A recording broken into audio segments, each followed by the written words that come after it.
जय श्री कृष्ण। दोस्तों, क्या आपने कभी सोचा है कि द्रोणाचार्य जो कौरवों और पांडवों के महान गुरु बने, उनका जन्म कैसे हुआ? क्या आप जानते हैं कि ब्रह्मास्त्र जैसे विनाशकारी अस्त्र का रहस्य केवल कुछ ही ऋषियों को ज्ञात था और उन्हीं में से एक थे द्रोणाचार्य। यह कहानी केवल युद्ध की नहीं, बल्कि ब्रह्मज्ञान, वंश त्याग और अग्नि जैसी शुद्ध शक्ति की है।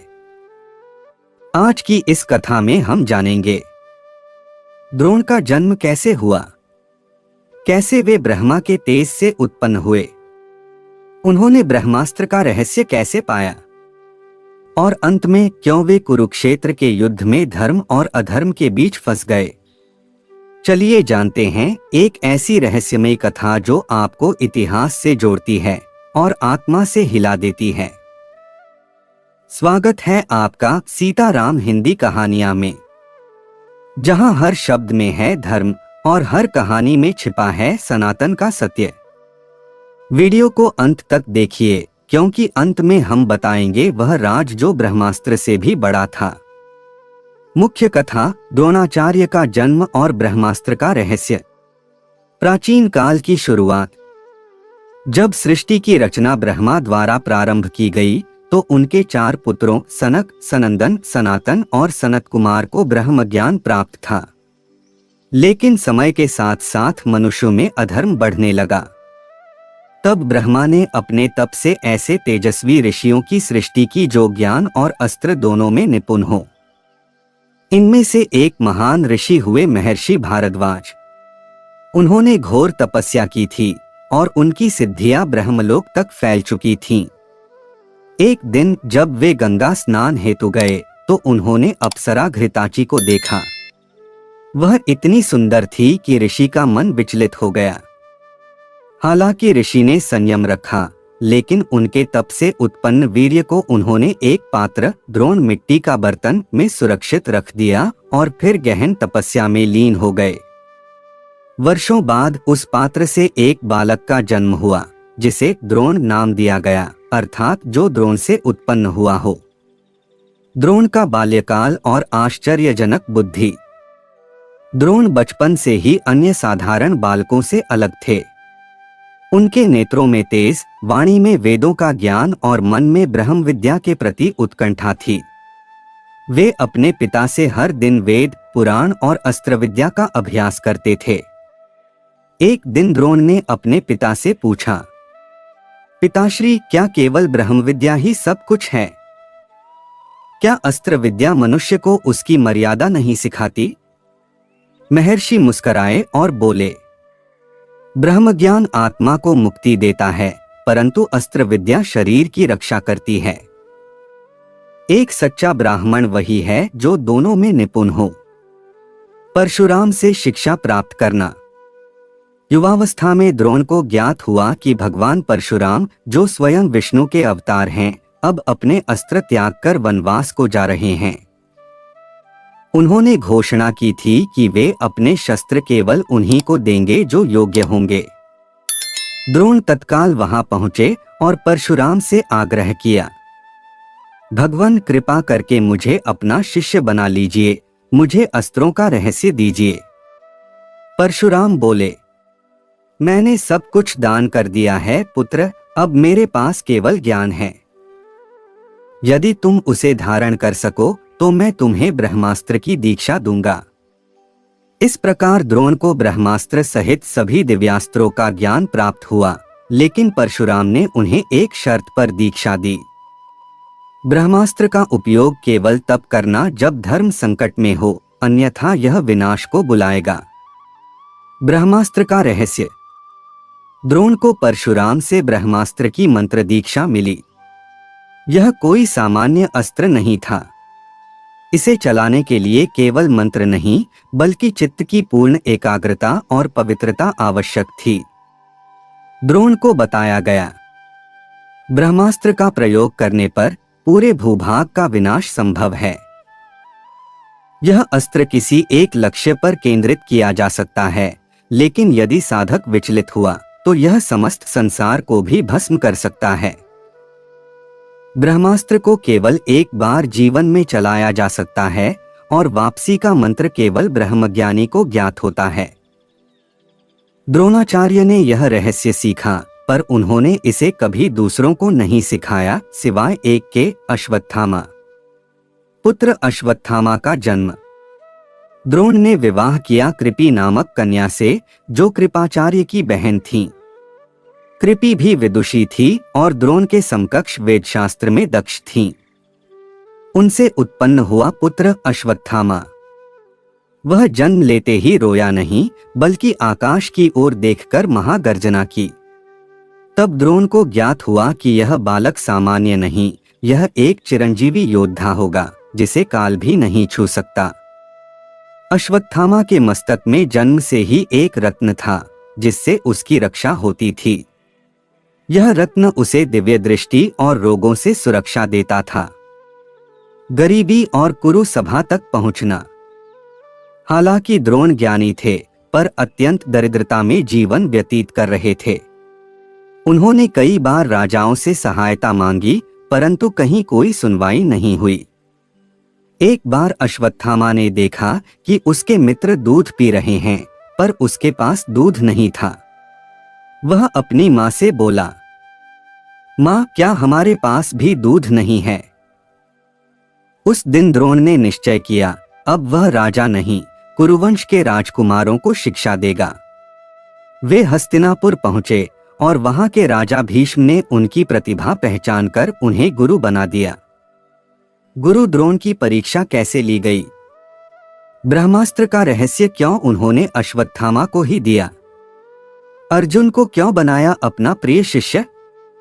और अंत में युद्ध भूमि में ब्रह्मास्त्र का कौन सा सबसे खौफनाक रूप देखने को मिला? गुरु बनने की पहली परीक्षा, युद्धकला की गहराई। हस्तिनापुर में द्रोणाचार्य के आगमन ने कुरुवंश की शिक्षा प्रणाली को पूरी तरह बदल दिया। राजकुमारों के लिए अब सिर्फ वेद पाठ ही नहीं, युद्धकला और नीतिशास्त्र की भी शिक्षा अनिवार्य हो गई थी। द्रोणाचार्य ने सभी कौरव और पांडवों को एक समान दृष्टि से देखा। वे शिष्य की जाति, बल या वंश नहीं, बल्कि उसकी निष्ठा और मन की एकाग्रता पर ध्यान देते थे। एक दिन उन्होंने सभी शिष्यों से प्रश्न किया, यदि तुम्हें कोई पक्षी दिखाई दे और मैं कहूं कि उसकी केवल आंख पर बाण चलाना है, तो क्या तुम कर पाओगे? उन्होंने सभी से एक एक कर पूछा। युधिष्ठिर, भीम, नकुल, सहदेव, दुर्योधन सभी ने उत्तर दिए, लेकिन किसी का ध्यान लक्ष्य पर पूरी तरह केंद्रित नहीं था। अंत में बारी आई अर्जुन की। द्रोणाचार्य ने पूछा, क्या तुम पक्षी को देख रहे हो? अर्जुन बोला, मैं न पक्षी को देख रहा हूं, न पेड़ को, मुझे तो केवल उसकी आंख दिखाई दे रही है। द्रोणाचार्य मुस्कुराए। उन्हें अपने जीवन का सबसे योग्य शिष्य मिल गया था। द्रोणाचार्य का अर्जुन को प्रिय बनाना। द्रोण ने अर्जुन को सभी अस्त्रों की दीक्षा दी, धनुष, तलवार, गदा, भाले और सबसे महत्वपूर्ण दिव्यास्त्रों की साधना। एक बार रात को अर्जुन बिना दीपक के अभ्यास कर रहा था। द्रोण ने पूछा, रात्रि में अभ्यास क्यों? अर्जुन बोला, यदि शत्रु अंधकार में आक्रमण करे तो क्या मैं हार मान लूं? मुझे हर परिस्थिति में दक्ष होना है। उस दिन द्रोण ने अर्जुन को ब्रह्मास्त्र की मंत्र दीक्षा देने का निश्चय कर लिया, लेकिन पूरी नहीं। उन्होंने एक मंत्र दिया जिससे अर्जुन ब्रह्मास्त्र को चला सकता था, लेकिन वापसी का रहस्य उन्होंने छुपा लिया, क्योंकि द्रोण जानते थे कि यह शक्ति केवल धर्म के अंतिम रक्षक को ही पूर्ण रूप में देनी चाहिए। एकलव्य की कथा, गुरुदक्षिणा का विचित्र रूप। द्रोणाचार्य की प्रसिद्धि चारों ओर फैलने लगी। उस समय निषादों के वन में एक एकलव्य नामक बालक था, जो धनुर्विद्या सीखना चाहता था। एकलव्य ने द्रोण से शिक्षा मांगी, परंतु द्रोण ने कहा, तुम शाही शिष्य नहीं हो, मैं तुम्हें औपचारिक शिक्षा नहीं दे सकता। लेकिन एकलव्य ने मिट्टी की द्रोण की मूर्ति बनाई और उसी को गुरु मानकर तप किया।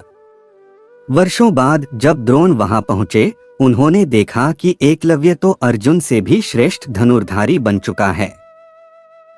द्रोण बोले, यदि तुम मुझे गुरु मानते हो तो गुरु दक्षिणा दो। एकलव्य ने शीघ्र कहा, कहिए गुरुदेव, क्या चाहिए? द्रोण ने मांग ली उसका दाहिना अंगूठा।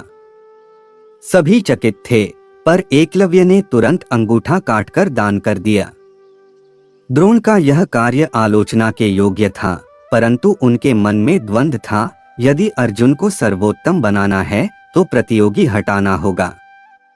यह निर्णय धर्म के पथ से हटकर था, और यही कारण था कि भविष्य में द्रोण को अपने कर्मों का भारी दंड चुकाना पड़ा। ब्रह्मास्त्र का संपूर्ण ज्ञान केवल अश्वत्थामा को। द्रोण ने अपने पुत्र अश्वत्थामा को बचपन से ही ब्रह्म ज्ञान और अस्त्र विद्या सिखाई। वे उसे अपना उत्तराधिकारी मानते थे, परंतु अश्वत्थामा में एक दोष था, अहंकार। उसे यह भ्रम था कि वह अजेय है, और इस कारण द्रोण चिंतित रहते थे। फिर भी उन्होंने ब्रह्मास्त्र का संपूर्ण ज्ञान, चालना और वापसी दोनों केवल अश्वत्थामा को दिया, क्योंकि वे जानते थे कि संसार में एक दिन धर्म और अधर्म के बीच ऐसी घड़ी आएगी जब इस अस्त्र की आवश्यकता होगी। उन्होंने यह भी चेतावनी दी, अश्वत्थामा, यह अस्त्र तभी प्रयोग करना जब सब समाप्त हो जाए, अन्यथा यह सृष्टि का अंत कर देगा। अर्जुन और कर्ण की स्पर्धा। कर्ण ने भी अस्त्र विद्या पाई थी, परंतु वह गुरु द्रोण के शिष्य नहीं थे। उनका मार्ग अलग था। उन्होंने परशुराम से शिक्षा ली थी, पर एक झूठ के सहारे। एक बार कुरु सभा में अर्जुन और कर्ण के बीच वाद विवाद हुआ, किसका निशाना श्रेष्ठ है। द्रोणाचार्य ने कहा, कर्ण, तुम महान हो, परंतु तुम्हारा मन प्रतिशोध से भरा है। अर्जुन में जो शांत चित्त है वही ब्रह्मास्त्र के योग्य बनाता है। यह कथन कर्ण को भीतर तक जला गया, और यहीं से अर्जुन और कर्ण की प्रतिस्पर्धा घातक बन गई।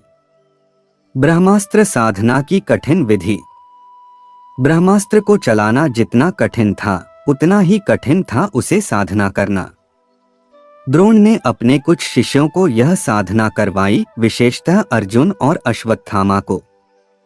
साधना प्रक्रिया: 11 दिनों तक उपवास, केवल जल और तुलसी से जीवित रहना, निरंतर ब्रह्म गायत्री का जाप, चित्त को एकाग्र कर अग्नि में देखना, ब्रह्मा के स्वरूप को ध्यान में लाना। जो यह कर सकता था वही ब्रह्मास्त्र का अधिकारी बन सकता था। अर्जुन ने यह प्रक्रिया पूरी की, लेकिन उसे ब्रह्मास्त्र वापसी मंत्र नहीं दिया गया। अश्वत्थामा को दिया गया, पर उसके मन का संतुलन द्रोण को हमेशा शंका में डालता रहा। अंत की ओर संकेत: कुरुक्षेत्र युद्ध का समीप आना। हस्तिनापुर के द्वार पर युद्ध की आहटें तेज हो रही थीं। पांडवों और कौरवों के बीच दरार अब युद्ध बन चुकी थी। भीष्म, द्रोण, कृपाचार्य, कर्ण सभी अब पक्ष लेने लगे थे। द्रोणाचार्य ने धर्म और कर्तव्य के बीच संतुलन बनाने का प्रयास किया, लेकिन वे जानते थे जब धर्म का युद्ध होगा तो ब्रह्मास्त्र भी बहेगा। द्रोणाचार्य का युद्ध में प्रवेश। अर्जुन और द्रोण के बीच मानसिक टकराव। अश्वत्थामा द्वारा ब्रह्मास्त्र का प्रयोग, और आखिर में ब्रह्मास्त्र का वो रहस्य जिसे जानकर स्वयं कृष्ण भी मौन हो गए। कुरुक्षेत्र का युद्ध और द्रोणाचार्य का धर्म संकट। जब युद्ध का शंखनाद हुआ तो द्रोणाचार्य ने कौरवों की ओर से लड़ने का निश्चय किया। उन्होंने सोचा, धृतराष्ट्र ने मुझे गुरु बनाया, मेरा कर्तव्य है उनके पुत्रों के प्रति निष्ठा रखना। लेकिन यह निष्ठा धर्म के विरुद्ध थी। कृष्ण, विदुर और यहाँ तक कि युधिष्ठिर भी जानते थे कि द्रोणाचार्य धर्म को समझते हैं, पर वचनबद्धता उन्हें बांध चुकी थी। युद्ध में द्रोणाचार्य ने असंख्य योद्धाओं को परास्त किया। वे दिन प्रतिदिन पांडवों पर भारी पड़ते जा रहे थे। अर्जुन भी उनका सामना करने में असहाय महसूस कर रहा था। अर्जुन का मनोबल और कृष्ण की रणनीति। कृष्ण ने अर्जुन से कहा, जब तक द्रोणाचार्य युद्ध भूमि में हैं, पांडवों की विजय संभव नहीं। हमें उनके मन को तोड़ना होगा, शरीर को नहीं। तब एक योजना बनी। भीम ने हाथी को मारा जिसका नाम था अश्वत्थामा। युधिष्ठिर ने झूठ नहीं बोला पर सत्य को छुपा लिया। अश्वत्थामा मारा गया। फिर धीरे से जोड़ा हाथी। द्रोणाचार्य ने जब यह सुना उन्होंने ध्यान लगाया। जब उन्होंने युधिष्ठिर के मुख से यह वाक्य सुना तो वे व्याकुल हो गए। यदि युधिष्ठिर ने कहा है तो यह सत्य होगा। द्रोण का अंतिम ध्यान और मृत्यु। द्रोणाचार्य ने युद्ध से हटकर ध्यानस्थ हो गए। उसी समय धृष्टद्युम्न ने उनका वध किया। यह अधर्म था, एक ध्यानस्थ ब्राह्मण की हत्या। यहीं से अश्वत्थामा का क्रोध भड़क उठा। जब उसने जाना कि उसके पिता को छल से मारा गया तो वह पागल हो गया। वह दौड़कर रणभूमि में गया और बोला, अब मैं ब्रह्मास्त्र का प्रयोग करूंगा, संपूर्ण पांडवों को भस्म कर दूंगा। ब्रह्मास्त्र का प्रयोग, पृथ्वी की थरथराहट। अश्वत्थामा ने समस्त विधियों के साथ ब्रह्मास्त्र का आह्वान किया। वह अग्नि के समान प्रज्वलित हुआ। आकाश अंधकारमय हो गया, दिशाएं कांप उठीं। हर योद्धा थरथरा गया। यह कोई सामान्य अस्त्र नहीं था, यह प्रलय था। पर तभी अर्जुन ने भी अपनी रक्षा के लिए ब्रह्मास्त्र चलाया। अब दो ब्रह्मास्त्र आमने सामने थे। पृथ्वी के दोनों छोर कांप रहे थे। श्री कृष्ण का हस्तक्षेप और ब्रह्मास्त्र वापसी का रहस्य। कृष्ण ने दोनों को तुरंत रोका। वे बोले, अर्जुन, तुम ब्रह्मास्त्र को वापस बुला सकते हो, लेकिन अश्वत्थामा इसे नहीं रोक सकता क्योंकि उसके मन में अब घृणा है, संतुलन नहीं। अर्जुन ने मंत्र पढ़कर ब्रह्मास्त्र को वापस बुला लिया, लेकिन अश्वत्थामा विफल रहा। उसका ब्रह्मास्त्र अंधाधुंध दिशा में गया।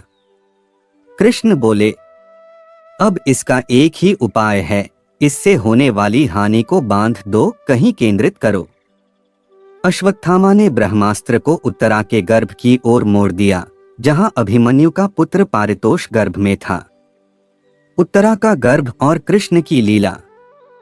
जब ब्रह्मास्त्र गर्भ में गया तब उत्तरा चीख उठी। पांडव व्याकुल हो उठे। कृष्ण ने कहा, मैं स्वयं उसकी रक्षा करूंगा। कृष्ण ने अपने दिव्य चक्र से ब्रह्मास्त्र की ऊर्जा को निरस्त किया। पारितोष, जिसे आगे चलकर राजा परीक्षित कहा गया, सुरक्षित रहा। कृष्ण बोले, ब्रह्मास्त्र केवल ज्ञान नहीं, संयम की परीक्षा है। यदि साधक का मन विकृत है तो यह विनाश बन जाता है। अश्वत्थामा का श्राप और ब्रह्मास्त्र का अंतिम रहस्य।